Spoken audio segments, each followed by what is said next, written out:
This is a story of how I learned to love myself. It is really cheesy. I literally read a book called How to Love Yourself Like Your Life Depends on It by Kamal Ravikant. It is a short book. It's basically the author going through his own depression and heartbreak and not really loving himself. And he just started this practice of looking in the mirror and saying, I love you, and I love myself over and over again as a personal meditation. So I did this. I'm generally a skeptical person, but I thought, hey, this is a low cost thing to do in terms of like, it's not costing my ego that much. Sure, if it doesn't work, then it didn't really cost me anything. It could only really be neutral or positive, I thought, in terms of having positive self talk. And so I did it for, I think, a solid 2 weeks. This is back in 2016, 2017. It's been a while. And I felt a little bit better. And honestly, I kind of forgot about it. Now, I'm going to tell you two other stories that circle back to this practice. I was at my friend's house. We were all on psychedelics, having a good time. It was a very thoughtful group. You know, we're not like the rager type of group. We're more like, let's reflect on certain themes in life. Let's kind of let things bubble up, almost use it as group therapy. And so I remember at one point, people tell you not to do this when you're on Lucy, but I went to the restroom and I just stared at myself in the mirror. And in the mirror, I kind of felt this sense of like a different future me. And that different future me looked at me and evaluated me. And he was definitely from the future where he was more grounded, better off, more mature, more adult. As he was evaluating me, the vibe I got from him was, okay, not bad. And I know that you could do better. I know that, you have so much more to grow. That was the vibe I got. And I stepped out of the restroom and I kind of forgot about that. I think it was sometime after that where I read the book, Love Yourself Like Your Life Depends on It, and did that practice. And then after reading that book, felt a little bit better, but also kind of forgot about it. I just like read and consume a lot of things, try a lot of things, especially during that time of my life. Fast forward, I am. Oh, yeah, by the way, I forgot to tell you this.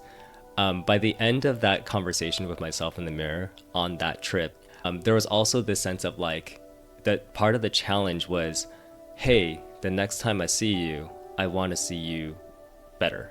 I want to see how you've grown. Almost kind of like a challenging old brother or parent. And I was like, okay, noted. So a couple years pass. And again, I was in a house with friends and it was after a concert and we were all coming down from, something. And it was the same substance. And I just thought, hey, why don't I go look at the restroom again? I mean, go look at the restroom. Why don't I go look in the mirror in the restroom again?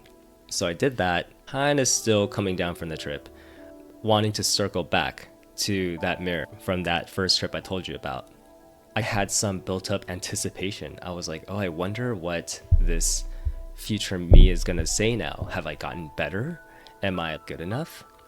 And I remember when I just stepped in to the restroom, slowly approached the mirror, and the first words that just left my lips once I locked eyes with myself was, I love you.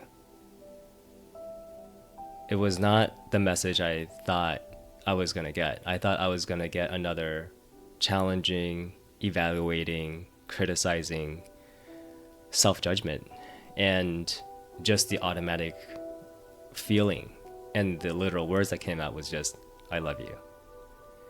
That is a peek into my own journey to self-love. That was a very strange story, but let's just focus on that book.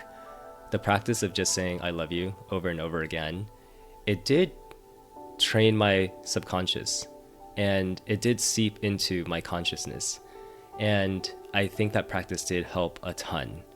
When you do this exercise in the mirror, it's not just saying the words, but you're making eye contact with yourself.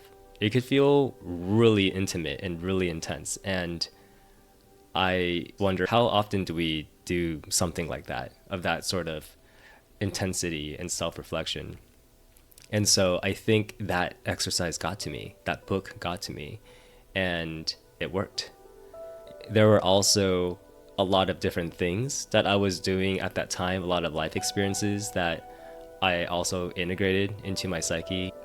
Going through dating and oftentimes wondering if I was enough, if I was good enough, if I was attractive enough, if I was going to be able to find a good match.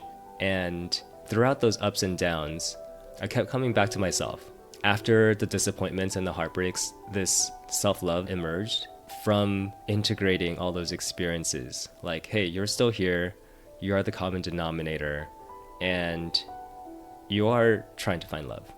And that is a sweet and special thing.